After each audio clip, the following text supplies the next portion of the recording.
अमरावती शहरातील MIDC परिसरात घरगुती गॅस सिलेंडर चोरीच्या प्रकरणाचा राजापेठ पोलिसांनी छडा लावला आहे।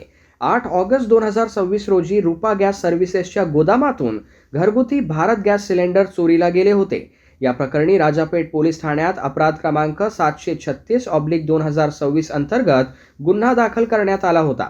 तपासादरम्यान मिळालेल्या गुप्त माहितीनुसार पोलिसांनी प्रेम श्याम निलके वय 21 वर्ष राहणार चिचफैल अमरावती याला ताब्यात घेतले। त्यानंतर श्रवण उर्फ डॉन राजेश बनारसे वय 19 वर्ष राहणार महादेव खोरी अमरावती यालाही अटक करण्यात आली।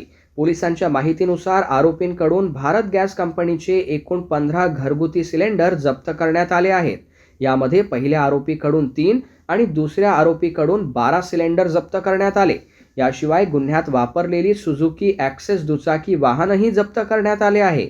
जप्त मुद्देमालाची एकूण अंदाजे किंमत 1,65,000 रुपये असल्याचे पोलिसांनी नमूद केले आहे। तपासात इतर साथीदार आणि एका विधी संघर्षग्रस्त बालकाचा सहभाग असल्याचे समोर आल्याचे पोलिसांनी सांगितले आहे। या प्रकरणातील इतर आरोपी आणि उर्वरित मुद्देमालाचा शोध सुरू आहे।